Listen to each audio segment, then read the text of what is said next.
You served me well.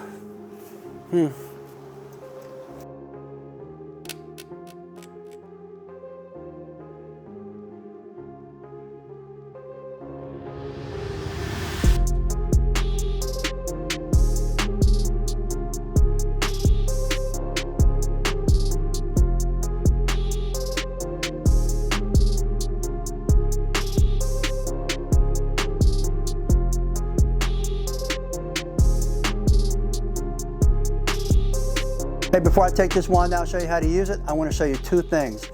Number one is I'm going to explain the cap, and also want to show you the handle installation. Remember, the wand comes fully installed except for the handle, so you can place it where you want, but I'm going to show you where it's best. Okay, before I install the handle, let me show you why I put a 2-inch cap on an 1.5-inch wand. Okay, the reason being is because you can use 3 different options on here, and also when I'm inside of a home and I'm cleaning, I generally like to go ahead and use my whip hose, which is 1.5 inches, and you can still do that with this, and use a 2-inch all the way right to the wand when I'm cleaning downstairs, especially maybe a hall or a very dirty den. How do I go about doing that? Well, I've got what's called an enlarger cuff, and this comes with every single wand, and what the enlarger cuff does, has 1.5 inch threads on this side, and it has a 2-inch fitting on this side, so it slides right on. That's excellent. Now, if you want to run 2-inch straight to the wand, all you have to do is take maybe a flash cuff, and that fits right on there. Now you're running your 2-inch straight to it. That gives you that extra vacuum power, okay? If you're using just a standard regular rubber cuffs, you could do that also, and I like them in a swivel. All right, let's go ahead and install the handle. I want to tell you a couple of things about the handle. First of all, why did we choose to go with a 1-piece handle and in a very durable plastic? The reason we did that is because it makes it very ergonomic, and it makes the whole wand lighter and easier to use. Plus, we didn't go with a foam rubber. A lot of manufacturers using the foam rubber, you get chemical on your hands, get it on here, and that foam rubber disintegrates, and you have to replace it. So this is one good solid piece. The wand comes completely assembled, and the wand has practically been bulletproof. Just go inside of our tmfshop.net store and you read all the reviews on it. However, every once in a while a handle cracks. Why is that? Well, you probably wonder, well, why don't you go with a metal handle, Rob? The reason being is I like one solid piece plastic handle because it's more ergonomic and it's a whole lot lighter. That makes a big difference. The only time we have a problem with the handle cracking is when people take the bolts and the nuts and they tighten it down just a little too far, and it causes hairline fractures. And that usually happens because they're using an electric screwdriver. So I recommend just using a regular Phillips head, a number 10 open-end or closed-end wrench, and don't over-tighten it. That's the key. Now, the other point about when you're putting on a handle is the location. So that's another reason we don't install it. Some guys want to lower it down. Some keep it up higher. I always keep it up higher because I don't want to be bending over. That way I don't have any extra stress or strain on my back. So I'll generally place it maybe about 4 to 6 inches right below the temperature gauge. And to me, that's perfect because look where it's at, where I'm holding it. It's right here. I never have to bend over. I see guys put it way down here and they're bending over all the time and they can't figure out why they got back problems. All right, another reason you don't have to over tighten this is because we put rubber grippers in there. See right there?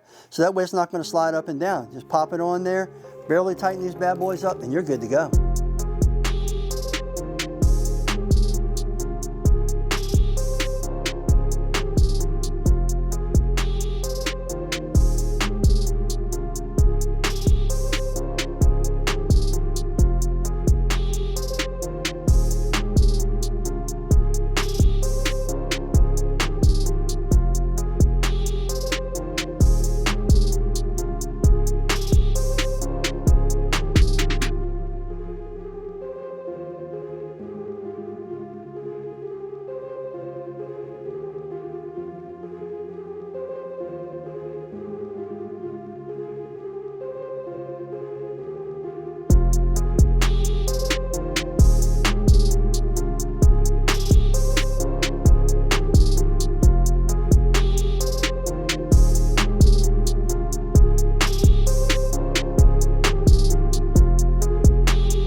let's see how you stack up. Introducing the new TMF polished titanium swivel wands. Basically just like our other wands, but we've taken and polished the tube and we colored the heads. They're available in red, blue, black, and silver. Also in 1.5 inch and 2 inch tubes. Check them out today at tmfshop.net.